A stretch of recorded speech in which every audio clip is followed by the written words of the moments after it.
I want to understand the person more than the makeup. So when you understand, then you get to know the ideas, the level of understanding as to how they want, the look has to be. We've always focused upon resilience and kindness in your work and through your journey. How has these things helped you or shaped your relationships and your artistry? One needs to have a lot of patience, like I said, to deal with people on a daily basis, in and out, because I am kind and people are kind to me. Be it with the clothes or experimenting with the looks. PV Sindhu kind of trusted me, of course. I know her since she was a kid, and then, so that kind of rapport that we have, she totally relied on me on her wedding. We sat together and there was a stylist on board, and then we kind of like, okay, this is the look which needs to be on this kind of outfit on her.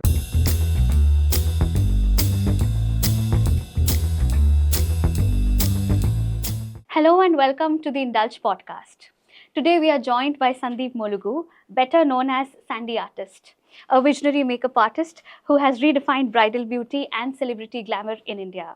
Let's delve into his creative world and know stories about his stunning transformations.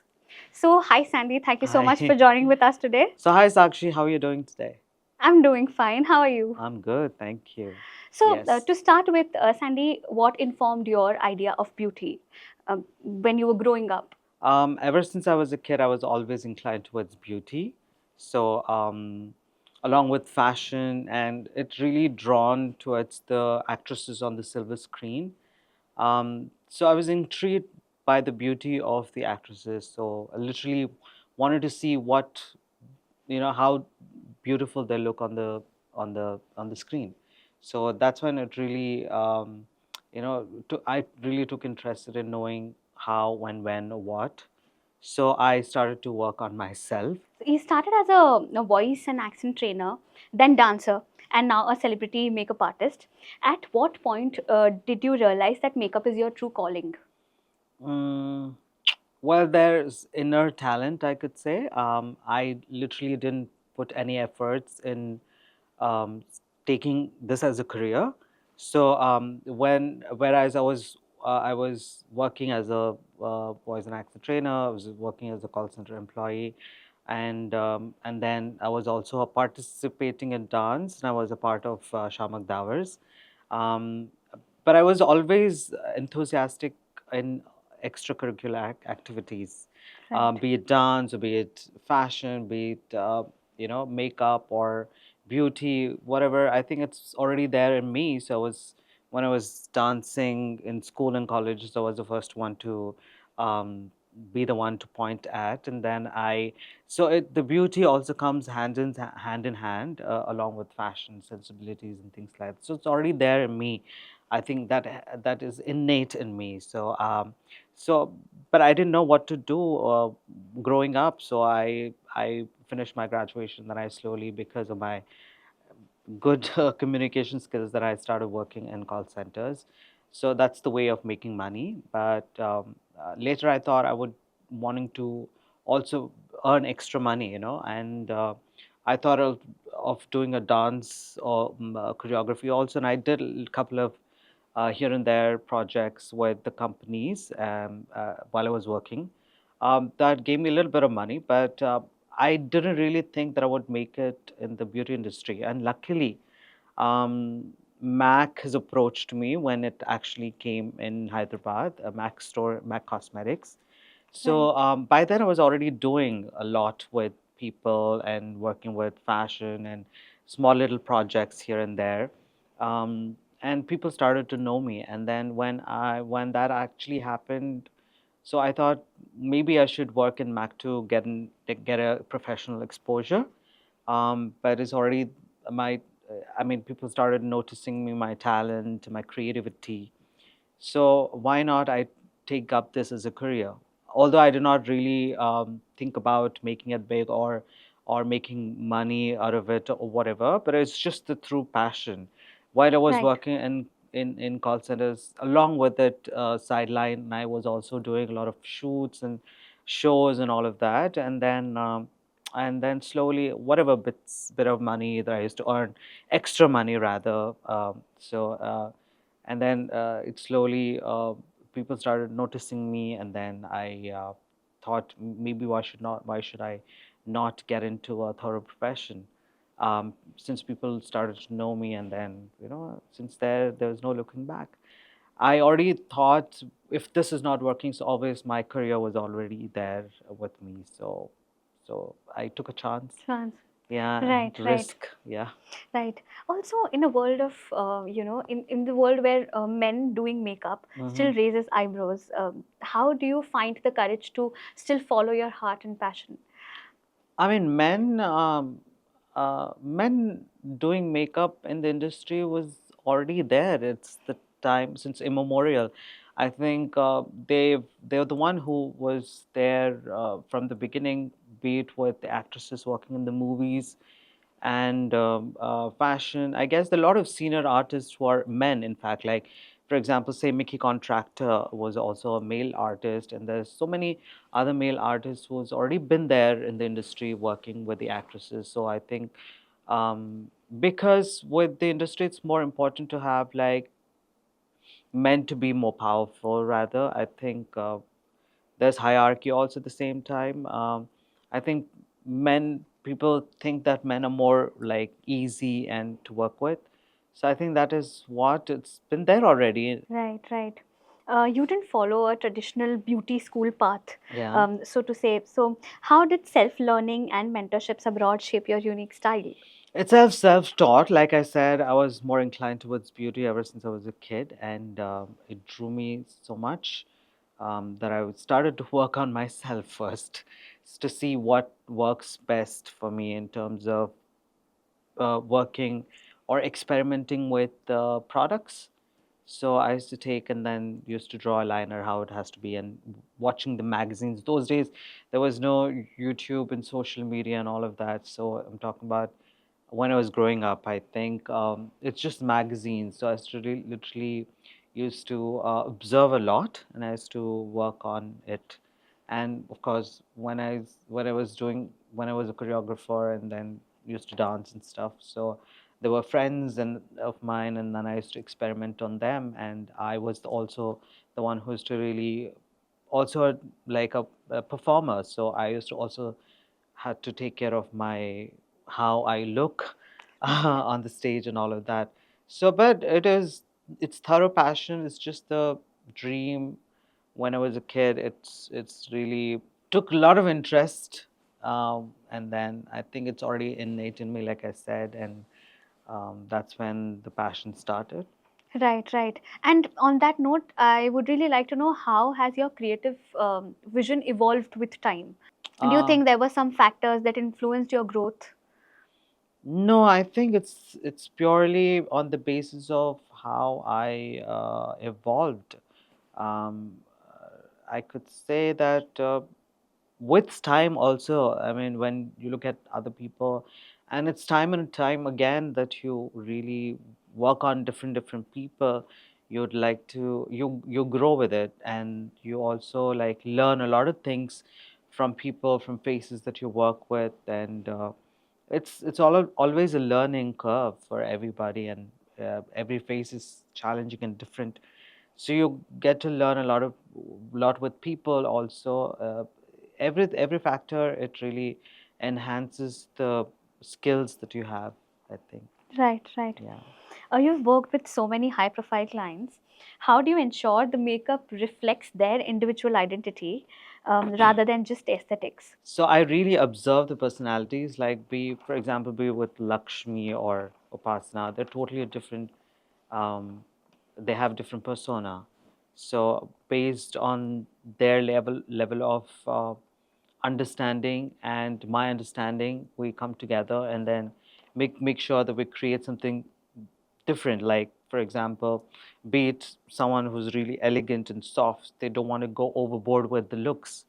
But with Lakshmi, it's a different thing. It's always an experimental thing, and people love to experiment with me, in terms of creativity, in terms of being more subtle with the way how they look, and not looks the other way around. Right, So, right. my forte is mainly to make them look their best, enhance the features. But of course, people love to experiment with me in terms of my ideas and creativity coming together. That's what they love about it. So I'm more flexible uh, and more versatile. Right, right. Makeup is often known to be a medium of storytelling.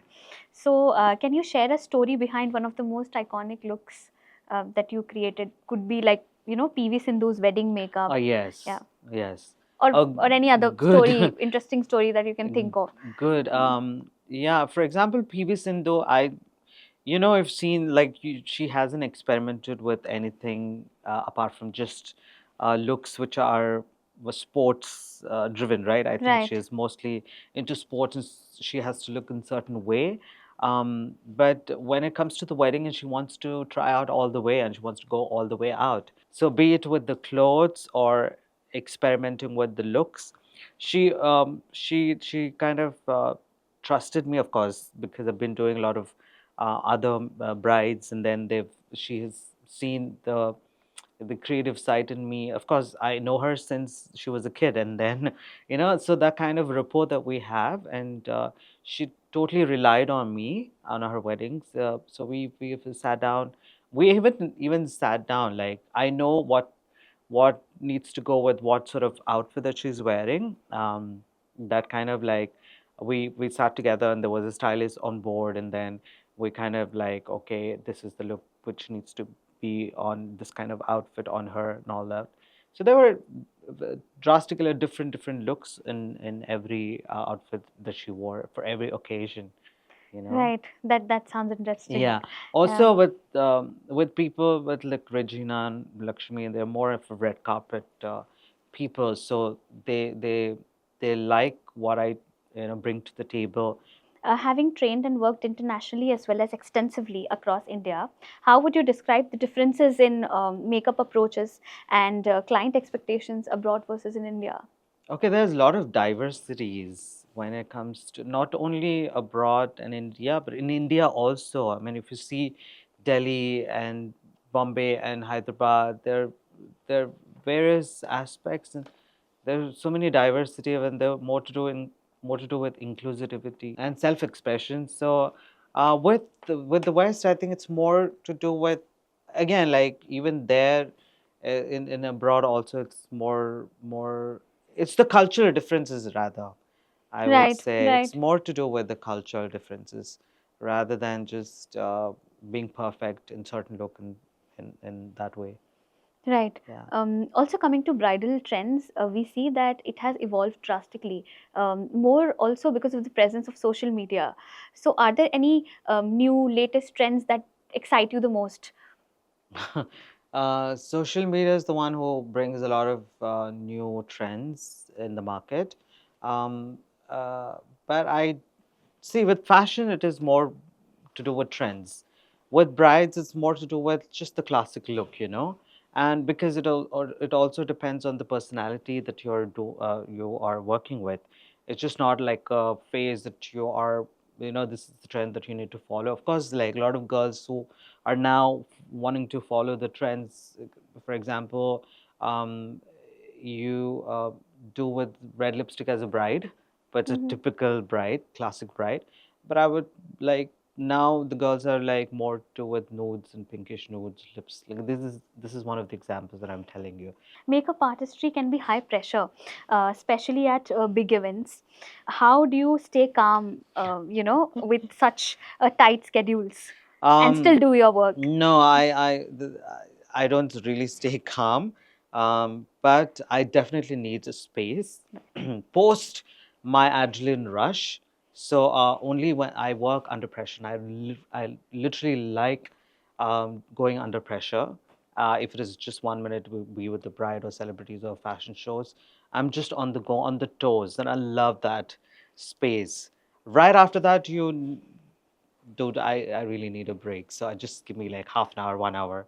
I mean, Right. that's the end. I think once they are ready, and then once the show is over, and then when you're relaxed, just have a sip of wine, and then you just chill with your friends, and then you relax. So I think it's the Yeah. right after the adrenaline rush, is when you like to just go to bed. Your TEDx talk, Hmm. Shatter the Filter, touched upon breaking stereotypes about male makeup artists. Uh-huh. Would you like to talk about that? Like, Did you ever in your career face some stereotypes like that?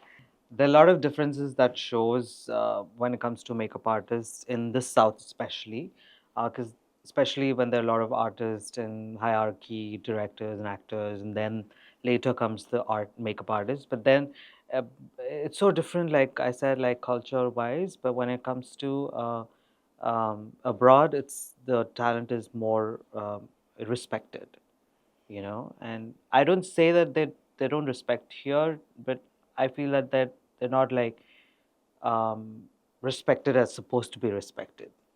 I mean, Right, yeah. right, right, Yeah, right. I mean, there's always a hierarchy. There's Mm-hmm. always like a power when it comes to actors or directors.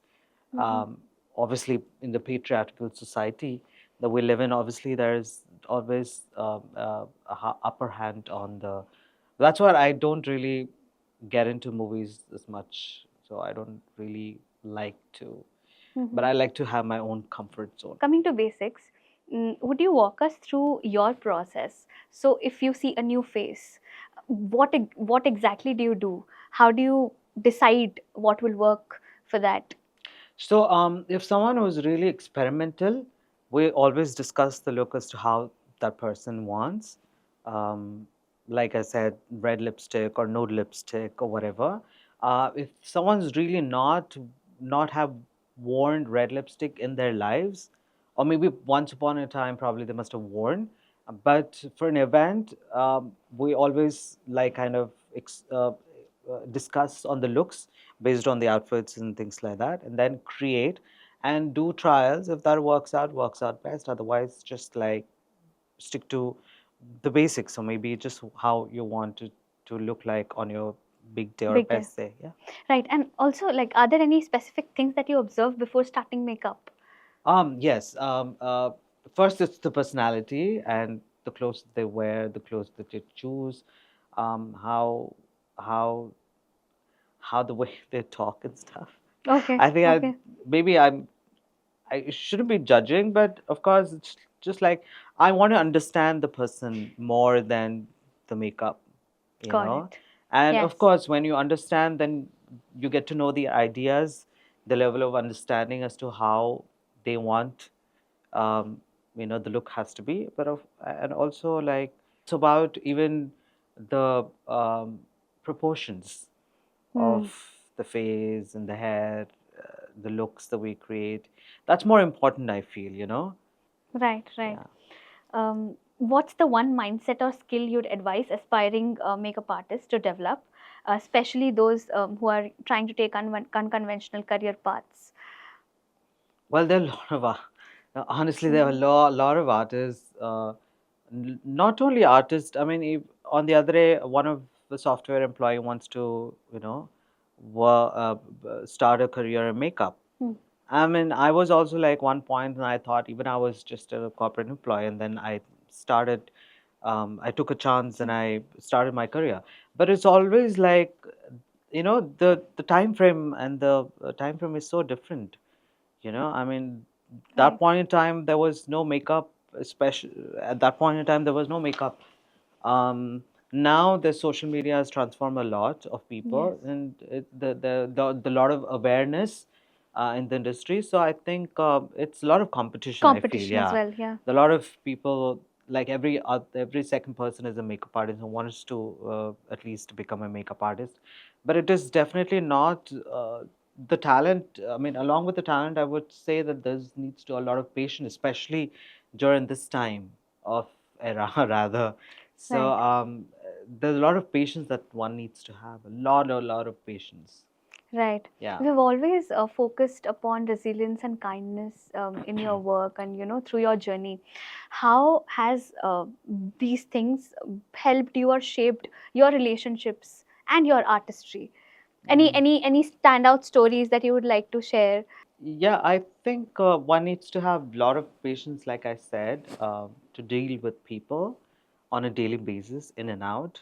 Um, um, See, it's thorough passion, I feel. I mean, when you want to make your work look the best, or dealing with people, I mean, you're not gonna be like a person who is just grumpy uh, at at the events, especially with the brides or with people who are literally on their literally under pressure. You know, you Right, can't just be pressurizing them. So you got to understand and show empathy. I right, think you have to be in the same shoes as to you have to be in the same shoes as they are. You literally have to understand. I think that only comes with the experiences, and of course, you need to be that person to really be there for them.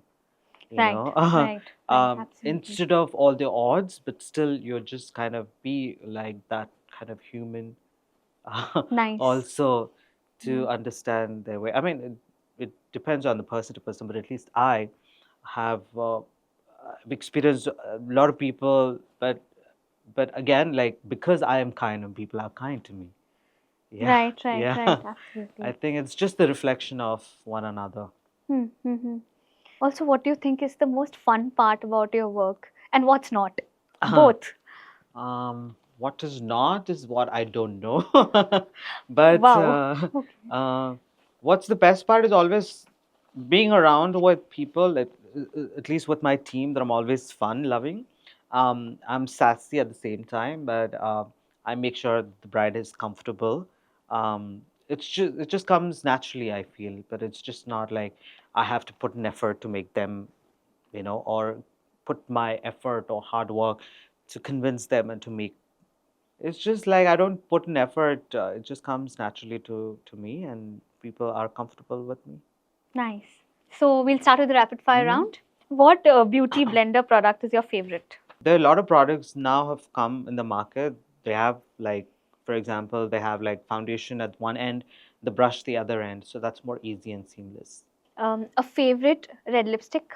There are a lot of them, but I would say so. Ruby Woo is one of the iconic Okay. color. What products do you think would be staple in every woman's purse? Well, I personally do need to have at least I have as what like um, compact and concealer, just the lip tint. Okay. Yeah, that's Okay. mascara possible. Yeah, yeah. Best hack for making makeup last all day in Indian humidity? Well, I think anything long lasting, um, longevity is the key. Fix Plus is the one. Fix spray, makeup Fix. after the makeup fix spray. Okay. Right. Quick tip to go from day look to night glam in under 2 minutes. If you have kajal, just smudge that on the eyelid. That's 2 minutes work. Yeah. Nice. That was a good Yeah. one. Lipstick as blush? Yes or no? A Yes, lot of people do it. of Yes. course. Yeah, on a daily basis. Yeah. One beginner friendly makeup tool everyone should own. Lip tint. Lip tint. Yeah, that works well for even working on the eyes, the blush, and the lipstick. Nice. A natural ingredient or kitchen item you swear by for skin prep. What should I say? Mm, do you really suggest using something from the kitchen for the skin prep? A lot Mm, of people do different things. like ice cubes. I was going to ask you that. But Yeah. more than that, I think aloe vera gel is the key. I think, yeah. Okay. But I don't really get into all this, but I think aloe vera, is one of the good ingredients. But also, like I used to, when I was a kid, I used to take tomato and then just apply and then wait for a bit and then clean it off, and that also gives you a good glow. The one mistake people make when choosing foundation shades. Um, Honestly, I don't really believe in just the lights, like this kind of Hmm. lights. In the I think it's the market that they play when it comes to the products. When you go to Sephora or any other beauty brands, they have just the lights, which is okay. But I feel the right kind of shades that you choose only in the daylight. I feel, I mean, in my experience, I always like to work. That's the most preferable thing for me to sit the person right in front of the daylight, and then I Okay. work, because that's kind of gives you A like standard, what kind of yeah. shades that you really need to have in your kit. But if as an artist, but you mix and match and things like that, but that is okay with the light and things like that. But when it comes to choosing, like if you wanted to choose what kind of foundation that goes well, but I think you should choose right in front of the daylight. Yeah, Right. yeah, natural light. Yeah. Glossy lips or matte lips? Matte always. Blush draping or heavy contour? Blush, Floating eyeliner or smoky eyes? smoky. Barely there base or full glam foundation? I go both, but I feel um, because of the work that you do and what, because of the experience that I have, I think I would choose the former, Barely there the base. barely. Bold graphic liner or soft smudged liner? I like bold liners. Nice. Okay. I think I've been doing it since, because I'm so fascinated with these liners Yeah. graphically. I think I was always inclined towards. I think I used to do with perfection, and then I mean, now I can just do it like with no effort. So. How do you make sure makeup lasts all day, especially for brides or during shoots? So skin prep is most important, but using a product which stays for long is also important. Anything, be it liners or lipsticks or foundation, one needs to have long-lasting products, because even if you want, even if the bride wants little makeup, make sure that you have the long-lasting effect. Choose anything which has longevity. Yeah. Got it. What are the must-have products in your makeup kit right now? Must have Yeah. um, uh, compact and lip tint. How do you approach makeup differently on different skin tones and textures? So to work on skin tones is easy, but when it comes to texture, it's a difficult thing, unless you have filters or editing skills from the camera point of view. But when it comes to the naked eye, texture is a texture. You really can't do anything about it. I mean, unless you wanted to take a treatment beforehand to make it look, lighter, and visibility of the pores, for example, or texture to avoid that texture. There are a number of treatments in the market that you can do it, but with makeup, to a certain extent, you can just filter, not filter it, but to a certain extent, you can avoid having those pores or textures on the skin.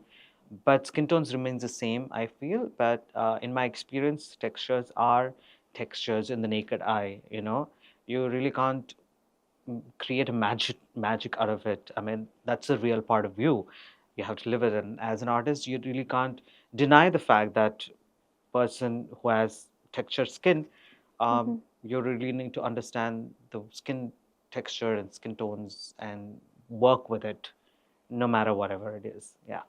Right. With this, we come to the conclusion Sure. of the conversation. Yeah. Thank you so much for your time. Absolutely. It was great talking to you. Thank you so much, Sakshi, for having me. It was a great time chatting with you.